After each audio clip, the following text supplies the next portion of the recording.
When I asked what time my son's funeral would be, my daughter-in-law replied, "He's long gone. We already buried him in a small ceremony for close friends only." A week later, she called me in a panic. "What are you doing to my life? I'm glad to have you here. Follow my story until the end, and comment the city you're watching from so I can see how far my story has reached." I was arranging flowers in my kitchen when the phone rang. White lies, Daniel's favorite since he was little. I'd bought them thinking maybe, just maybe, I could bring them to him at the hospital. The doctors had said he was stable, that there was time. "Hello," I answered, still holding a lily stem. "Evelyn." Melissa's voice was flat, emotionless, not the voice of a grieving wife. "I'm calling about the funeral arrangements." My heart stopped. The lily fell from my fingers onto the linoleum floor. "Funeral? What funeral?" the doctor said. Daniel was... "When did you last speak to a doctor, Evelyn?" Her tone was sharp, impatient, like I was bothering her with stupid questions. I fumbled for words, my mind reeling. "Yesterday morning. Dr. Collins said the surgery went well, that Daniel was resting. That was 2 days ago." She cut me off. "Daniel died yesterday evening. Complications from the infection." The kitchen spun around me. I gripped the counter so hard my knuckles went white. "No, that's not. Why didn't you call me? Why didn't someone I tried calling?" Her voice held no warmth, no comfort for a mother who'd just learned her son was dead.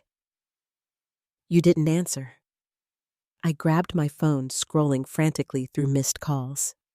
Nothing. No calls from Melissa. No calls from the hospital. My phone had been with me constantly, waiting for news about my boy.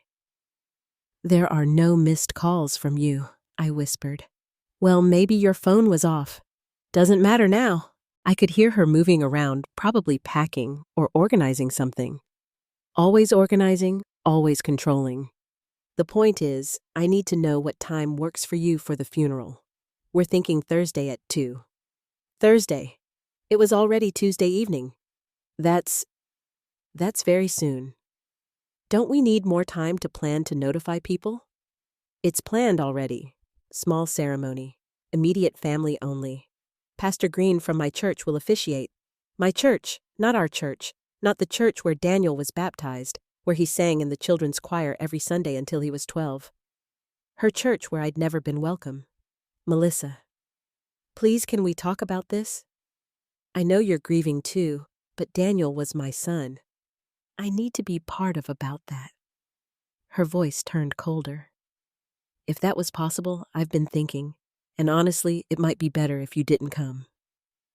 The words hit me like a physical blow. I actually stepped backward, my hip bumping against the kitchen table. "What did you just say?" "You heard me? It would be too emotional, too complicated." Daniel wouldn't have wanted a scene at his funeral. A scene. As if a mother grieving her only child was a scene. As if my presence at my own son's funeral would be inappropriate. "Melissa, you can't be serious. He's my son. My only child. He was my husband. And frankly, Evelyn, where have you been the last 6 years?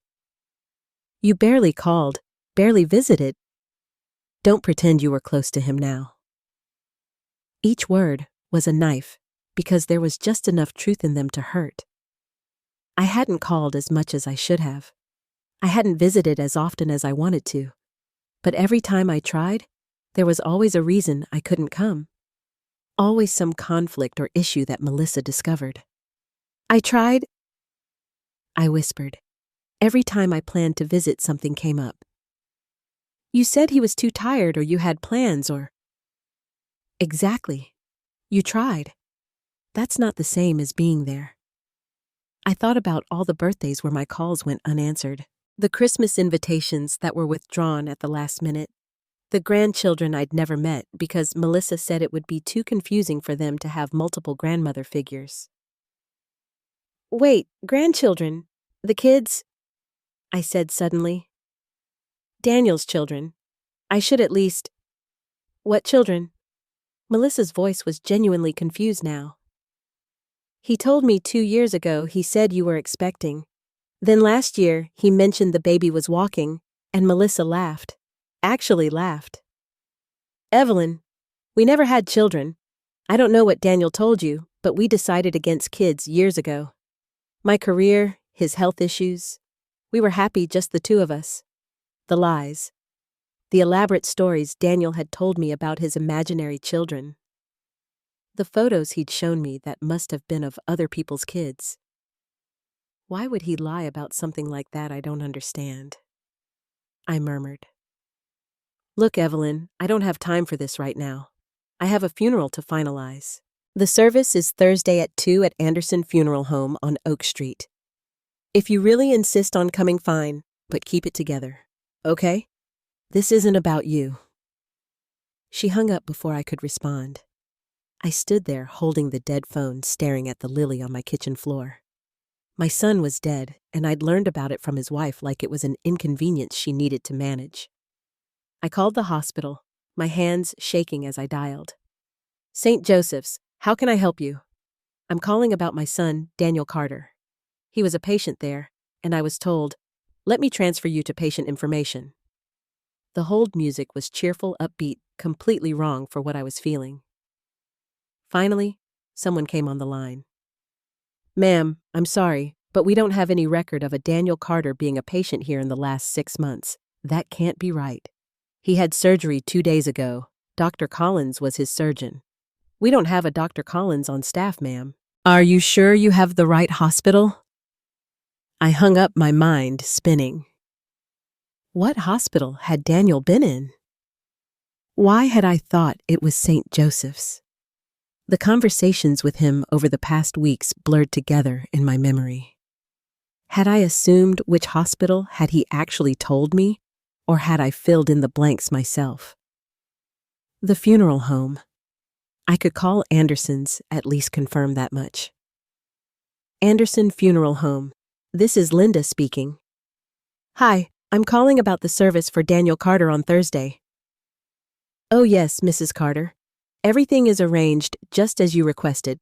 Closed casket, small service, immediate family only. Will you be bringing the flowers, or should we handle the arrangements? I'm not Mrs. Carter, I said slowly. I'm Evelyn Carter, Daniel's mother. Silence on the other end then. Oh my. I'm so sorry, Mrs. Carter. Your daughter-in-law specifically said that the guest list was finalized and that no additional family members would be attending. I assumed. She said I wasn't coming. She said it would be too difficult for you, that you preferred to grieve privately.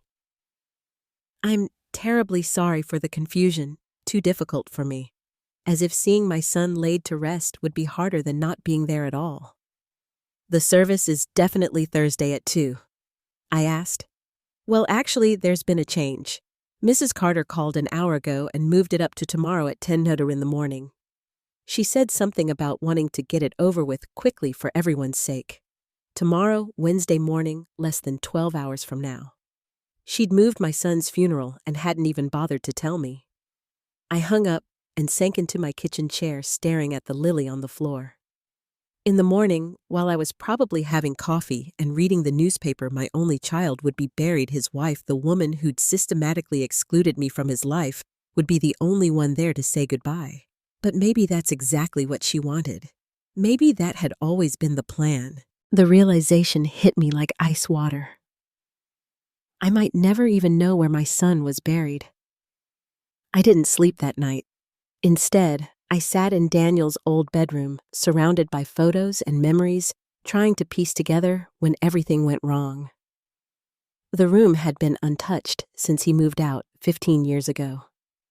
His baseball trophies still lined the shelves. His college diploma hung crooked on the wall, where he'd hastily placed it before graduation. When did I lose my son? It hadn't been sudden. It was more like watching someone disappear in slow motion. So gradual, you don't notice until they're completely gone. I picked up a photo from his nightstand. Daniel at 26, grinning beside his new bride. Melissa looked radiant in her wedding dress, her arm possessively wrapped around his waist. I remembered that day clearly because it was the first time I felt like an outsider in my own son's life. "Mom, I need to talk to you about the seating arrangements Daniel had said 3 days before the wedding." His voice was apologetic, uncomfortable. "Melissa thinks it might be better if you sat in the second row instead of the front." The second row. I tried to keep my voice light, understanding. "But honey, I'm the mother of the groom." I know. It's just, Melissa's family is bigger and they've been planning this for months. Her grandmother needs to sit up front because of her wheelchair." And of course I'd interrupted. I didn't want to be the difficult mother-in-law before I'd even become one. Whatever makes Melissa happy. But it stung. And looking back now, it was the first of many small concessions that added up to complete exclusion. I set the photo down and picked up another Daniel's high school graduation. He was beaming his cap askew, his arm around my shoulders. Back then, I was his whole world. His father had left when Daniel was 8, and it had been just the two of us for so many years. We were a team. "Mom, you're embarrassing me," he'd said that day. But he was laughing, happy present. When had that changed? When had I become the embarrassment instead of the source of pride? I pulled out my old calendar from the year after his marriage. Flipping through the pages, there it was. My handwriting, marking every planned visit, every canned dinner, every excuse. March 15th visit, Daniel. Cancelled. Melissa has flu. April 22nd, Easter dinner. Moved to Melissa's parents instead. June 3rd, Daniel's birthday. We'll celebrate next week. We never did. August 17th, weekend visit. Melissa's sister visiting maybe next month. The pattern was so clear now. How had I not seen it then? Every time I tried to make plans with my son, Melissa had a reason why it wouldn't work. Always polite, always apologetic, always with a reasonable explanation that I couldn't argue with. "I'm so sorry, Evelyn," she'd say on the phone, her voice sweet as honey. "Daniel is just exhausted from work. You know how hard he's been working for that promotion. Maybe when things calm down." Or, "Oh, I wish you'd called yesterday. We just made plans with my college friends. Maybe next weekend." And my favorite, "Daniel's been feeling a bit overwhelmed lately. The doctor said he needs to reduce stress. Family visits can be so draining, can't they?" Family visits. As if seeing his own mother was a burden instead of a joy. I found my phone and scrolled back through years of text messages with Daniel. The change in tone was gradual, but unmistakable. 3 years ago, "Love you, Mom. Can't wait to see you Sunday." 2 years ago, "Hey, Mom, something came up. Can we reschedule?" Last year, "I'll call you later this week." The messages got shorter, less frequent, more distant. But underneath the growing coldness, I occasionally caught glimpses of the son I used to know. 6 months ago, he'd called me out of the blue on a Tuesday afternoon. "Mom, are you busy?" "Never too busy for you, honey. What's wrong?" I could hear something in his voice. Strained sadness, maybe. "Nothing's wrong. I was thinking about that time when I was 12 and got pneumonia. Remember? You slept in that uncomfortable chair next to my hospital bed for 3 nights straight." Of course I remember. "You were so sick, sweetheart. I wasn't leaving you alone. The nurses kept telling you to go home and get some real sleep, but you wouldn't leave. Why are you thinking about that, Daniel?" There was a long pause. "No reason. I've been remembering things lately. Good things." He'd sounded like he wanted to say more, but then I heard Melissa's voice in the background. "Who are you talking to? I thought we were going to start dinner." "I should go, Mom. Melissa's making her famous lasagna tonight." "Okay, sweetheart. I love you. Love you too." It was the last time he'd said that to me. The last time he'd called just to talk, just to remember. What had he wanted to tell me that day? What had he been remembering? I walked to my kitchen and made coffee. Even though it was 300 in the morning As I waited for it to brew, I thought about all the warning signs I'd missed or chosen to ignore. Like the time I'd shown up unannounced for Daniel's birthday 2 years ago. I'd driven 3 hours with his favorite chocolate cake, the one I'd made for every birthday since he was 4. When Melissa answered the door, her face went through a series of emotions. Surprise, annoyance, then that practiced smile. "Evelyn, what a surprise. We weren't expecting you. I know I should have called, but it's Daniel's birthday and I wanted to bring his cake." "Oh, how thoughtful. But actually, we're just leaving for dinner with my family. My mother made reservations at that new steakhouse downtown." "I could come with you," I'd offered hopefully. "I'd love to meet your parents properly." "Oh, I don't think there's room. It's a small table. You know how restaurants are." She took the cake from my hands. "But this looks delicious. I'm sure Daniel will love it." Through the doorway, I could see Daniel putting on his jacket. He looked up and saw me. "Mom, what are you doing here?" "Not Mom. I'm so glad you're here." "Not Mom. What a wonderful surprise." Just confusion, maybe even irritation. "I brought your birthday cake," I said weakly. He walked over and gave me a quick, uncomfortable hug. "You didn't need to drive all this way. We could have celebrated this weekend." But we hadn't celebrated that weekend or the next one. The cake sat in their refrigerator until it went stale, and I never found out if Daniel even had a slice. Now sitting in my kitchen at 3:00 a.m., I realized that Melissa hadn't just been making excuses. She'd been training my son to see me as an inconvenience. Every canceled visit, every modified plan, every maybe next time, had slowly taught Daniel that his mother was someone to be managed, not cherished. And I'd let it happen. I'd been so afraid of being the overbearing mother-in-law that I'd accepted every boundary, every limitation, every excuse. I'd tried so hard to give them space that I'd given up my place in my son's life entirely. The coffee finished brewing, and I poured myself a cup with hands that still trembled slightly. In a few hours, my son would be buried, and I wouldn't be there to say goodbye. But maybe, just maybe, it wasn't too late to understand what had really happened to us. I had a feeling Melissa's panicked phone call was coming sooner than I thought, and when it did, I would be ready with questions of my own. 10 days. That's how long I'd been living with the knowledge that my son was buried somewhere, and I didn't even know where. 10 days of calling funeral homes, cemeteries, anyone who might have information. 10 days of sleepless nights and untouched meals. I was sitting at my kitchen table staring at a list of cemeteries I'd already called twice when my phone rang. The sound made me jump. I'd been expecting silence forever, it seemed. "Hello? What the hell are you doing to my life?" Melissa's voice exploded through the phone so loud I had to hold it away from my ear. For a moment, I was too shocked to respond. This wasn't the composed, cold woman who'd informed me of my son's death. This was someone panicked, desperate, unraveling. "Melissa, what are you talking about?" "Don't play dumb with me, Evelyn. I know what you're doing. The lawyers, the questions, the investigation. Just stop." I sat up straighter. "What lawyers?" "What investigation?" "I don't know what you mean. The probate lawyer called me this morning.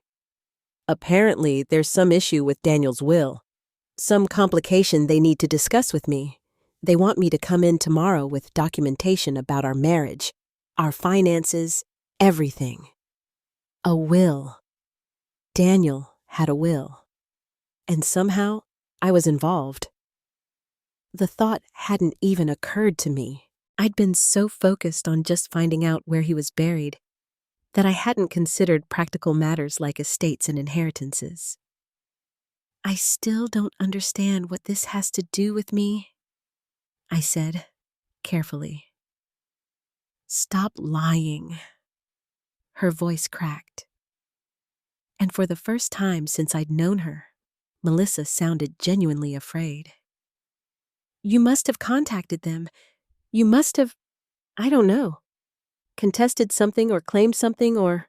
Melissa, I haven't contacted any lawyers. I don't even know who Daniel's lawyer was. I've been trying to find out where you buried my son, and you won't even tell me that much. Silence on the other end. Then, quietly. Green Lawn Cemetery, Section B. Plot 312. The information I'd been desperate for given to me like an afterthought. I wrote it down with shaking hands. "Thank you," I whispered. "Don't thank me yet." Her voice was getting that hard edge back. "Look, Evelyn, I think we need to talk in person. There are things about Daniel, things you don't understand." "What things?" "Not over the phone. Can you come over today?" I looked at the address I'd written down. Green Lawn Cemetery. After 10 days of not knowing I could finally go to my son.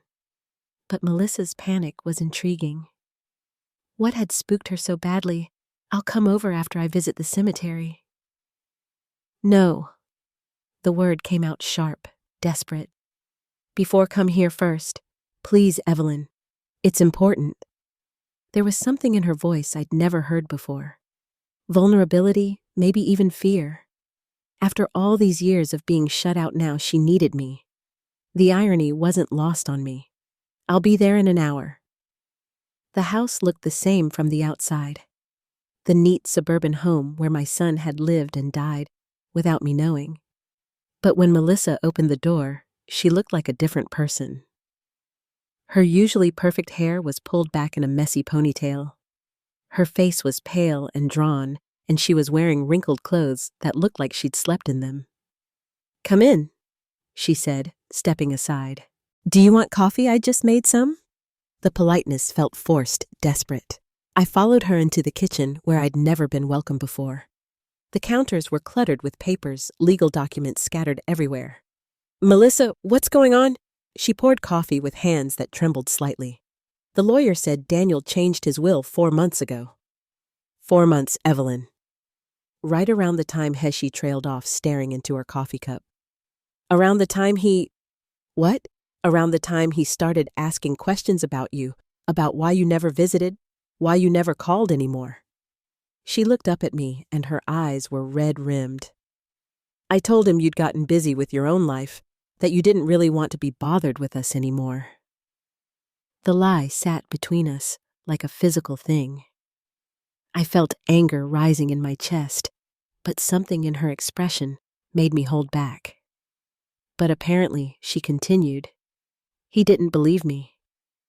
The lawyer said Daniel hired a private investigator." My coffee cup froze halfway to my lips. "A what?" "A private investigator.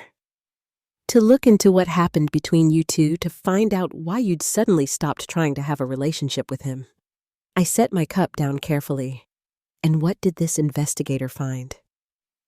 Melissa's face crumpled. Phone records, documentation of every plan, every changed invitation, every excuse I made to keep you away. Text messages I sent from Daniel's phone when he was at work telling you he was too busy to see you. Emails I intercepted and deleted before he could see them. The room seemed to tilt around me. You sent messages pretending to be Daniel. Only a few times, she said quickly, as if that made it better. And only when I knew he was overwhelmed with work, when seeing you would have been stressful for him. I was protecting him from his own mother. "You don't understand," she said, her voice rising.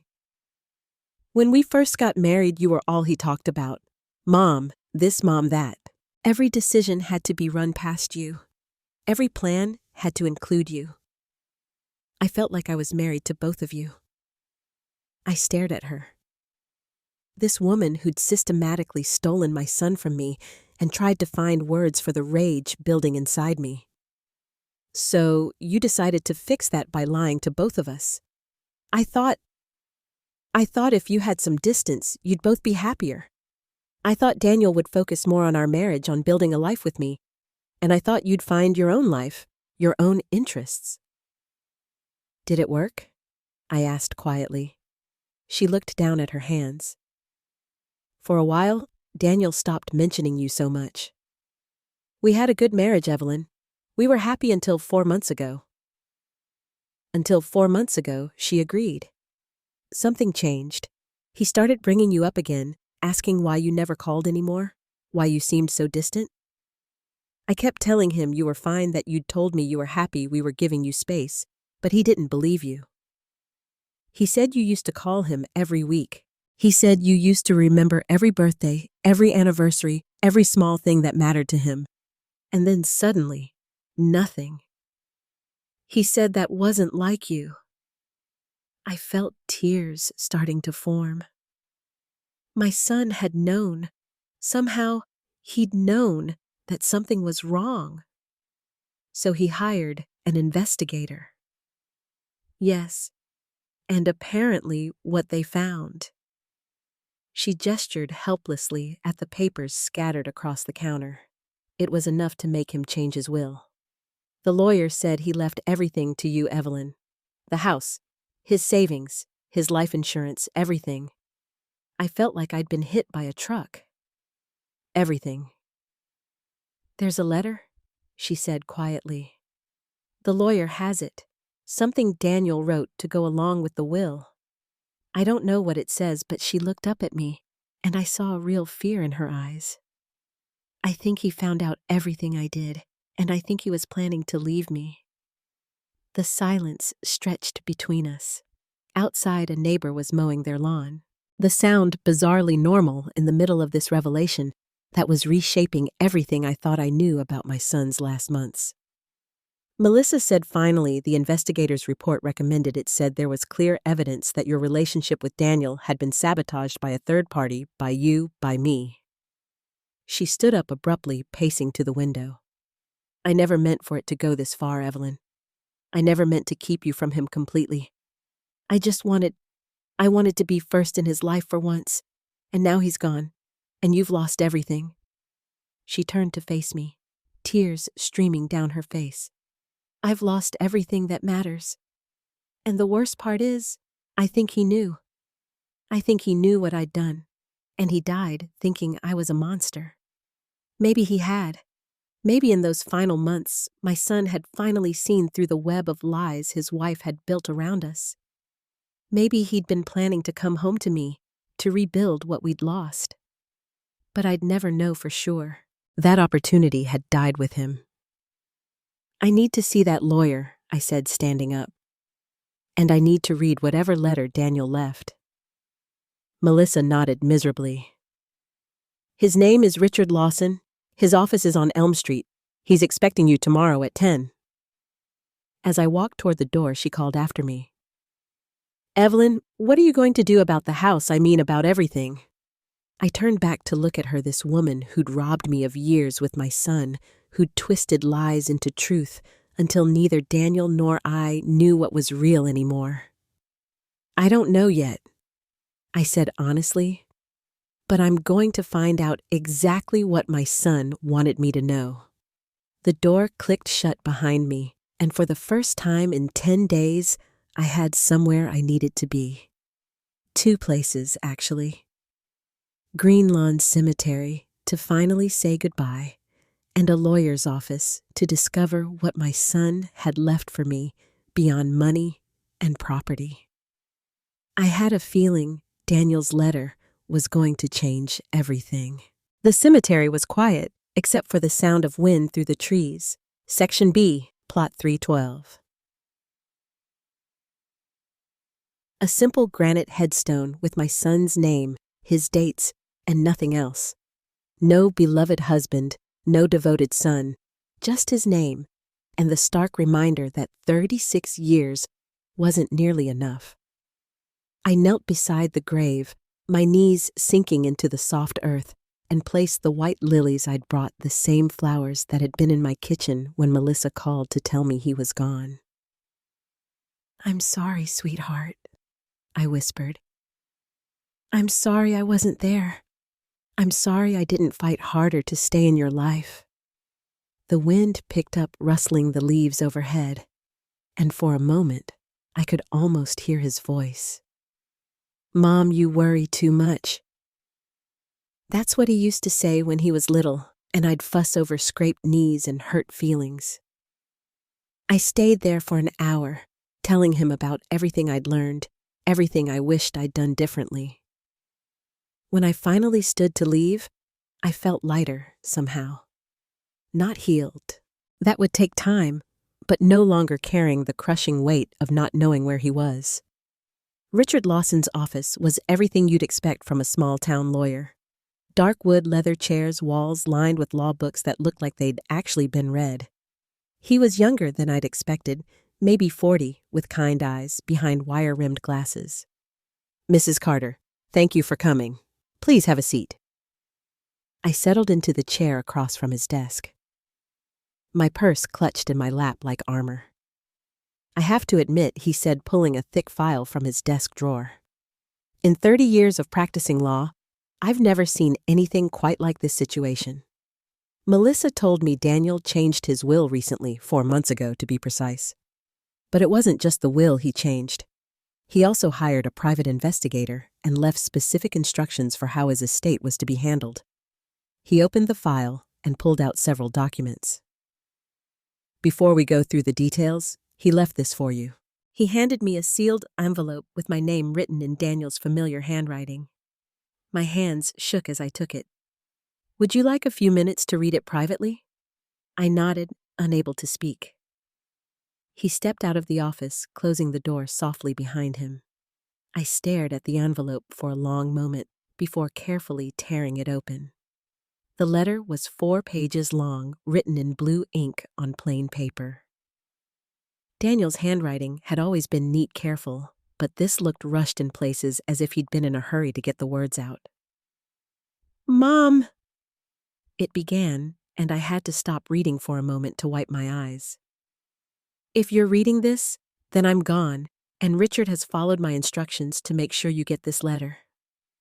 I don't know how much time I have left. The doctors aren't optimistic about the next surgery, but I need you to know the truth about what happened between us. I hired a private investigator 6 weeks ago because something wasn't right. You disappeared from my life so gradually that I almost didn't notice at first. But then I realized we hadn't had a real conversation in over a year. Every time I tried to call you, Melissa said you were busy. Every time I suggested visiting, she had a reason why it wasn't a good time. When I asked her directly about it, she told me you'd said you wanted space, that you felt I was too dependent on you, and needed to focus on my marriage. That hurt, Mom. But I believed it because I trusted her. I thought maybe you really did want distance, but it never felt right. You raised me by yourself after Dad left. We were a team. You never made me feel like I was too much or too dependent. So I decided to find out what had really happened. The investigator's report is with my lawyer. You should read it, but I'll give you the summary. Melissa has been intercepting our communications for years. Phone calls, emails, text messages. She's been canceling plans I never knew about and making excuses I never authorized. She's been lying to both of us, Mom, and keeping us apart deliberately. I confronted her about it last week. At first she denied everything, but when I showed her the evidence, she broke down and admitted it. She said she felt like she was competing with you for my attention, that she needed to be the most important woman in my life. I told her that love doesn't work that way. You don't have to diminish one relationship to strengthen another. You taught me that actually back when I was worried about dating in high school. You said the heart has infinite capacity for love, and the people who matter most want to see you happy, not isolated. She cried and apologized and promised to fix things. But Mom, I don't think I can forgive this. She stole years from us. Years we can't get back. While you were thinking, I didn't want you in my life anymore, I was thinking you'd outgrown needing me and yours. The truth is, I never stopped needing you. I never stopped wanting to hear your voice telling me I could handle whatever was worrying me. I never stopped missing our Sunday morning calls where you'd update me on your garden and I'd tell you about work. I never stopped being proud to be your son. I'm leaving everything to you because you're my family, my real family. Not because of blood, but because of love. Because you're the one who was there when I had nightmares, who taught me to drive, who came to every baseball game even when you were working double shifts. I'm also leaving you something else. The power to decide what happens to Melissa. She doesn't know about the will yet. She thinks everything will come to her automatically. If you want to provide for her, you can. If you want to make sure she's taken care of, that's your choice. But if you want her to face the consequences of what she's done, that's your choice too. I know this puts a burden on you that you shouldn't have to carry. But I trust your judgment more than anyone's. And I know whatever you decide will come from a place of wisdom, not revenge. I'm sorry, Mom. I'm sorry I let her fool me for so long. I'm sorry I didn't trust my instincts sooner. I'm sorry I won't get to make it up to you in person. I love you. I've always loved you. Nothing Melissa did changed that. Even when I didn't understand what was happening, you're the best mother I could have asked for.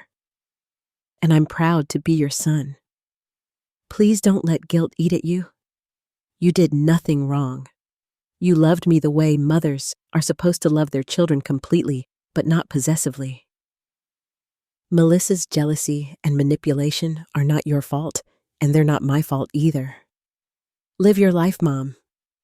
Be happy, and maybe sometimes when you're working in your garden or making that terrible coffee you love so much, think of me and smile instead of crying.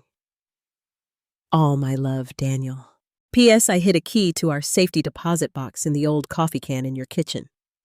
The one you used for loose change when I was growing up. There's something in there I want you to have. I read the letter 3 times before Richard knocked softly and came back into the office.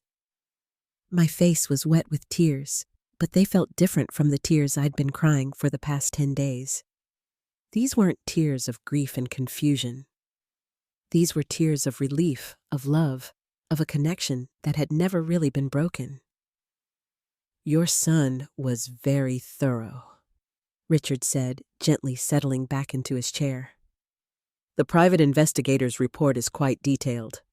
Phone records, email logs, even witness statements from friends and neighbors who noticed the pattern of canceled visits and changed plans. He pulled out another document. The estate is substantial. The house, which is worth approximately $400,000, his savings account with $200,000 and a life insurance policy worth $600,000. Everything comes to you. Nearly $1.2 million money. Melissa had been counting on, had probably already made plans for. There's also this. He handed me a smaller envelope. Instructions for accessing the safety deposit box. Your son was very specific that you should visit it alone when you're ready. I thought about the key he'd mentioned hidden in the coffee can in my kitchen. After all these years, he'd remembered that silly old Maxwell House can where I used to save quarters for his school lunches. What are my legal obligations to Melissa? I asked. Legally none. She has no claim to the estate. Daniel left her nothing, and Ohio isn't a community property state when it comes to inheritances. He paused. But I should mention she's been calling the office every day since she found out about the will change. She's concerned about her financial situation. Concerned enough to admit what she did. She's admitted some things. Yes, she seems to understand that her actions have consequences. He leaned forward slightly. Mrs. Carter, I've read your son's letter and the investigator's report. What was done to you and your relationship with Daniel was deliberate and cruel. You have every right to feel angry. I thought about Melissa sitting in her kitchen, surrounded by papers, realizing that everything she'd built through manipulation and lies was crumbling around her. Part of me felt satisfaction at her panic. But another part, the part that sounded like Daniel's voice, wondered what he would want me to do. I need some time to think, I said finally, to process all of this. Of course, take all the time you need. When you're ready to make decisions about the estate, call me. He handed me his card and copies of all the documents. And Mrs. Carter, your son, spoke about you often when he was preparing these arrangements. He wanted you to know that none of this was your fault, and that he never stopped loving you. I walked out of that office feeling like I was carrying my son's voice with me for the first time in years. Not the distant, polite voice I'd heard in our last few conversations, but the voice of the boy who used to call me his best friend. There was one more stop I needed to make. The safety deposit box could wait, but the coffee can in my kitchen couldn't. I needed to hold whatever piece of my son was waiting for me there.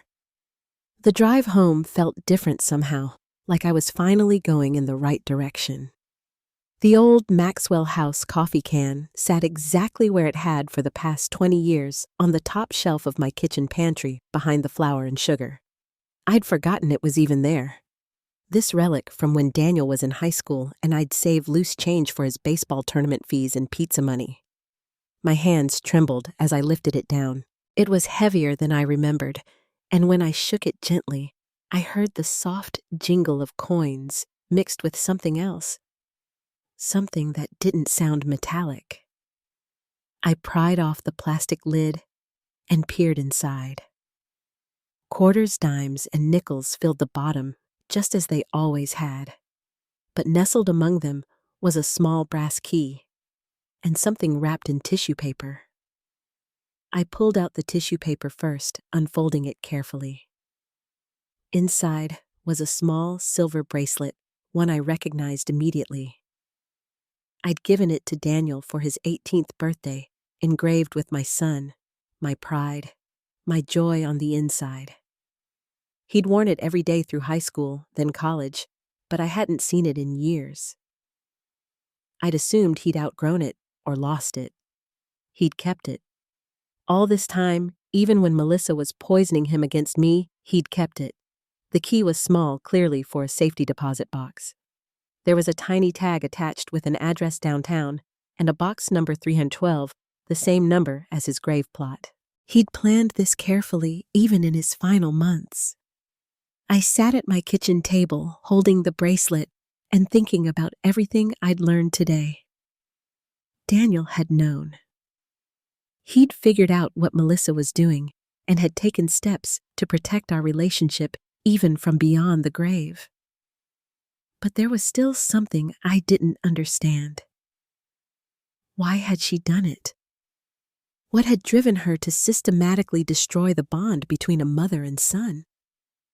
My phone rang, jarring me from my thoughts. Melissa's name appeared on the screen. "Hello, Evelyn. Thank God you answered. Please, I need to see you again. There are things I didn't tell you yesterday. Important things." Her voice was different again. Not the desperate panic from yesterday, but something closer to resignation. What things about why I did what I did? About things that happened before Daniel and I got married. You deserve to know the whole truth. I looked at the bracelet in my palm, at the key that would unlock whatever final message my son had left for me. Part of me wanted to hang up to focus on Daniel's legacy instead of Melissa's excuses, but another part needed to understand. For Daniel's sake, if not for my own. I'll come over, but this is the last time, Melissa. After today, I don't want to see you again, unless it's through lawyers. I understand. An hour later, I sat in her living room again, but this time, the atmosphere was different. She'd cleaned up the scattered papers, made an effort to look presentable. She served coffee in actual cups instead of mugs, as if formality could somehow make up for years of deception. I need to start from the beginning, she said, settling across from me. From before Daniel and I even met, she stared into her coffee cup as if the words she needed were floating there. I was engaged before to a man named Andrew. We'd been together for 3 years, planning our wedding, building a life together. She looked up at me. His mother hated me from day one. I waited, not sure where this was going. She thought I wasn't good enough for him. Wrong social class, wrong family background, wrong everything. She did everything she could to break us up. Exactly the kind of thing you probably think I am. Melissa, let me finish, please. She took a shaky breath. She succeeded. Andrew chose her over me. Canceled our wedding 3 weeks before the date because his mother convinced him I was only after his money, that I didn't really love him.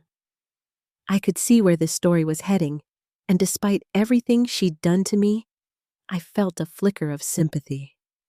When I met Daniel, I swore I would never let another mother come between me and the man I loved. I know that doesn't justify what I did, but I need you to understand that it wasn't about you personally. It was about my own fear. So you decided to eliminate me as a threat. I decided to protect my marriage. She stood up, pacing to the window. But somewhere along the way, it stopped being about protection and became about control. I liked being the only woman in Daniel's life. I liked that he turned to me for everything, even when you could see it was hurting him. That's the thing, Evelyn. I convinced myself it wasn't hurting him. Every canceled visit, every intercepted call. I told myself I was saving him from disappointment. You were getting older. You had your own life. Maybe you really didn't want to be bothered with us anymore. She turned back to face me, and her eyes were red again. I made myself believe my own lies until these last few months, when Daniel started asking questions I couldn't answer. When he hired that investigator, she sat back down, her shoulders slumping. The report didn't just document what I'd done, it documented how it affected both of you. What do you mean? Your phone records showed dozens of calls to our house that went unanswered. Emails you sent that I deleted before Daniel could see them. Birthday cards and Christmas gifts that I intercepted and threw away. Her voice broke. The investigator even talked to your neighbors. They said, you stopped talking about Daniel because it made you too sad. I remembered those conversations with Mrs. Thompson next door, how I'd eventually stopped mentioning my son because every story ended with, but he's too busy to see me now. There's more. Melissa continued. The investigator found out about your medical records. I froze. What medical records? Last year, when you had that emergency appendectomy, you were in the hospital for 4 days. She looked directly at me. You listed Daniel as your emergency contact. The hospital called him. My blood went cold. I remembered that stay vividly.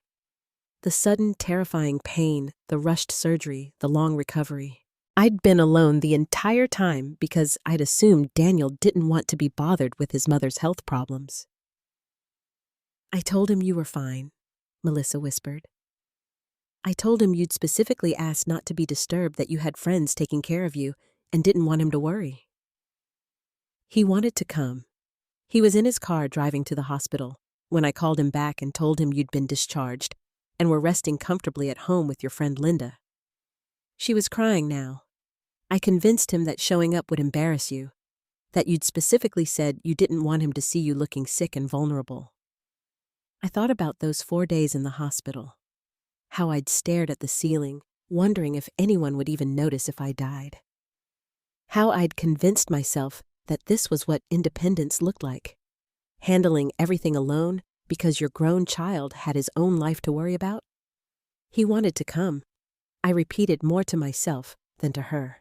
Every single time something happened to you, he wanted to be there. The time you fell and sprained your ankle when your car broke down on the highway, when you had that bout of pneumonia 2 winters ago, he wanted to help, but I convinced him you didn't want him to. The room felt like it was spinning. All those times I'd struggled alone thinking my son didn't care. He'd been kept away by his wife's lies. Why are you telling me this now? Because yesterday when I saw the panic in your eyes about not knowing where he was buried, I realized something. She wiped her face with a tissue. I didn't just steal him from you. I stole you from him too. And in the end, I lost him anyway. What do you mean? The night before he went into the hospital for his final surgery, he told me he was going to leave me. He said he couldn't stay married to someone who'd kept him from his mother for years. He said he was going to call you after the surgery and tell you everything. I closed my eyes, imagining that conversation that would never happen now. He died thinking I was a monster, Evelyn. And he was right. She looked at me with something approaching desperation. I know I don't have the right to ask for anything, but I need you to know I loved him. I really did love him. I just loved him wrong.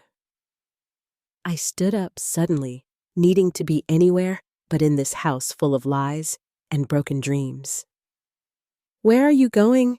To the bank to see what else my son wanted me to know. She followed me to the door. Evelyn, wait. The will. The inheritance. I know I don't deserve anything, but I need to ask about the house. Daniel's savings. I don't know how I'm going to stop. I turned to face her. I haven't decided anything yet, but I will tell you this. Whatever I decide, it won't be because you asked for my pity. It'll be because of what Daniel would have wanted. And what do you think he would have wanted? I thought about my son, about the man who'd hired a private investigator to uncover the truth, who'd changed his will to make sure I knew how much he loved me, but who'd also given me the power to decide his wife's fate. I think he would have wanted justice, but I also think he would have wanted mercy. I opened the door. I just don't know which one you deserve. The safety deposit box was in the basement of Heritage Bank, in a quiet room lined with small metal doors. The bank clerk led me to box 312 and left me alone with whatever my son had deemed important enough to hide away. Inside was a manila envelope and a small velvet jewelry box. I opened the envelope first. More letters, 3 of them addressed to me in Daniel's handwriting, but with different dates spanning the last 2 years. He'd been writing to me, pouring out his heart in letters he'd never sent. The first one, dated 10 months ago, was full of confusion and hurt. And I don't understand what happened between us. Mom, I keep trying to figure out what I did wrong, but I can't remember any fight, any moment when things changed. The second, from 8 months ago, showed growing suspicion. Something's not right. Melissa always has an excuse when I want to call you. Always a reason why we can't visit. I'm starting to think she's lying to me about something. The third letter was dated just 6 weeks ago, right around the time he'd hired the investigator. I'm going to find out the truth, Mom. If she's been keeping us apart, I'm going to fix this. I miss you more than I can say. I opened the jewelry box with tears streaming down my face.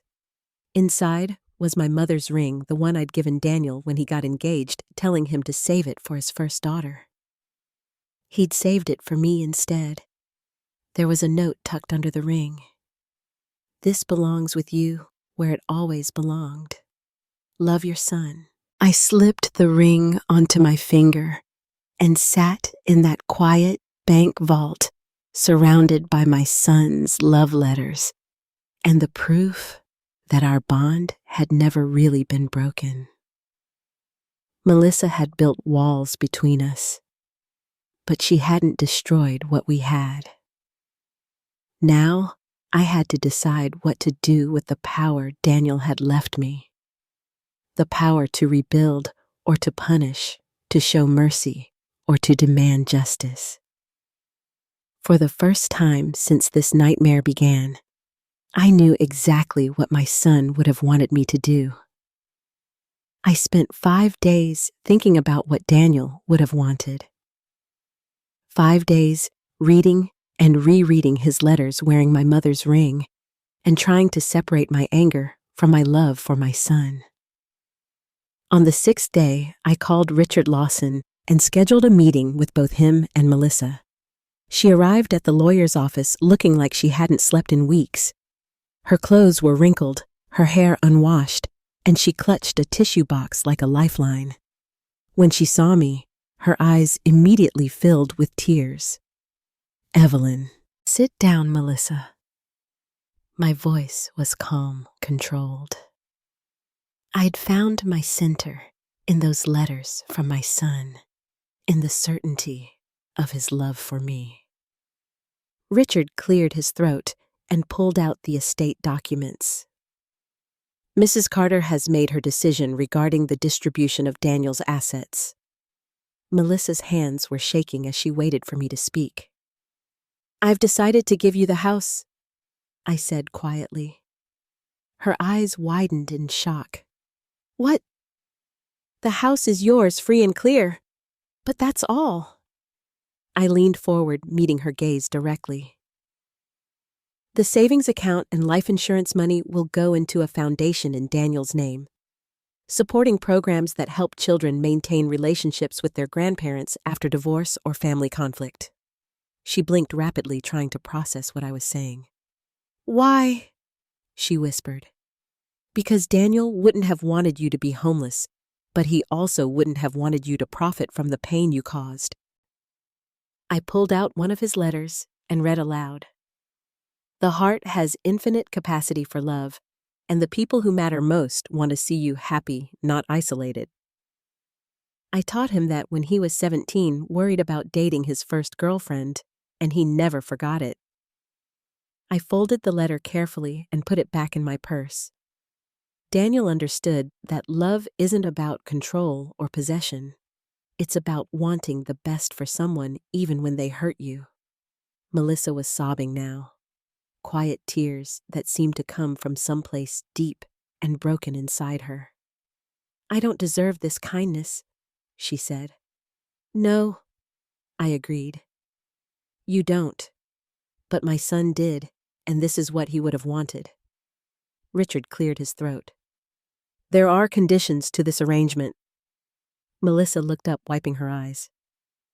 You'll sign a statement acknowledging what you did, I continued. Full disclosure of how you manipulated both Daniel and me, how you intercepted communications and fabricated excuses to keep us apart. It won't be made public unless you ever try to contact me again or spread lies about our family. I understand. You'll also attend counseling, real counseling, not just a few sessions to check a box. You need to understand why you did what you did so you never do it to anyone else. She nodded, still crying. And one more thing. I reached into my purse and pulled out a small photo album I'd put together over the past few days. These are pictures of Daniel growing up, his first steps, his high school graduation, his college years, all the moments you never saw because you were too busy trying to erase me from his life. I slid it across the table to her. I want you to look at these and understand what you destroyed. Not just my relationship with him, but his relationship with his own history. Every story about his childhood that he couldn't share with you because it involved me. Every family tradition that died because you cut us off from each other. She opened the album with trembling hands, staring at a picture of 5-year-old Daniel covered in birthday cake frosting, grinning at the camera. This is the son you married, I said. The man he became because he was raised with love, not manipulation. Because he was taught that family means supporting each other, not controlling each other. She turned the page and found a photo of teenage Daniel and me at his high school graduation, both of us beaming with pride. He was so excited that day, I said softly. He told everyone that his mom was his hero because I'd worked 2 jobs to put him through school. He said I was the strongest person he knew. He said that about me too, Melissa whispered. After we got married, he said I was strong for building my own career, for knowing what I wanted. Then why wasn't that enough? Why did you need to be the only strong woman in his life? She stared at the photo for a long time before answering. Because I was terrified of losing him the way I lost Andrew. But I realize now that I lost him anyway. I just lost him more slowly, one lie at a time. Richard handed her the documents to sign. As she worked through the paperwork, acknowledging her deception and agreeing to the conditions of inheriting the house, I felt something I hadn't expected. Peace. This wasn't revenge. Revenge would have left her homeless and destitute. This wasn't forgiveness either. Forgiveness would have to come later, if at all. This was justice, tempered by the kind of compassion Daniel had always shown even to people who didn't deserve it. When all the papers were signed, Melissa looked up at me one last time. "Will you tell me about him?" she asked quietly, "about what he was like as a little boy. I know I don't have the right to ask, but I'd like to understand who he was before I met him." I thought about refusing. She'd stolen years of my son's stories from me. Why should I give her any back? But then I remembered something Daniel had written in one of his unsent letters. "I wish I could tell Melissa about the time you taught me to drive in the church parking lot, or about how you used to sing Beatles songs while you cooked dinner. I wish she understood that loving you didn't mean loving her less." "He was curious about everything," I said finally. "Even as a toddler, he had to know how things worked. He took apart our toaster when he was 4 because he wanted to see where the toast went." A small smile crossed her face. "He still did that, always tinkering with things, trying to fix them or make them better. He got that from his grandfather. My father, he was an engineer too." I closed my purse and stood up. Daniel used to say he inherited the family gift for solving problems. I guess he was trying to solve the biggest problem of all at the end. How to bring his 2 families together. His 2 families. You were his family too, Melissa. In spite of everything you did, he loved you. That's why this was so hard for him. Why he waited so long to confront you. He didn't want to choose between us. She stood up as well, clutching the photo album. "Thank you for this, for the house, for the pictures, for not destroying me the way I deserved." "Don't thank me. Thank Daniel. This is his mercy, not mine." As I walked out of that office, I felt my son's presence with me in a way I hadn't since he was a child. Not the distant, polite man I'd talked to in our last few phone calls, but the boy who used to hold my hand crossing the street and tell me he loved me every night before bed. 6 months later, I received an unexpected package in the mail. Inside was a framed photo of Daniel that I'd never seen before him at about 32, standing in what looked like a garden, laughing at something off camera. On the back was a note from Melissa. I found this in his desk drawer. He kept it next to his computer at work. "I thought you should have it. Thank you for showing me what real love looks like. I'm learning." I placed the photo on my mantle next to the others and smiled. My son had been right about the infinite capacity of the heart. Even broken hearts, it seemed, could learn to love better. The foundation we'd established in Daniel's name had already helped dozens of families rebuild connections that had been damaged by manipulation or misunderstanding. Every quarterly report I received reminded me that his death, while tragic, had become something meaningful. But the real healing happened on quiet Sunday mornings, when I worked in my garden, wearing my mother's ring, and thinking about my son.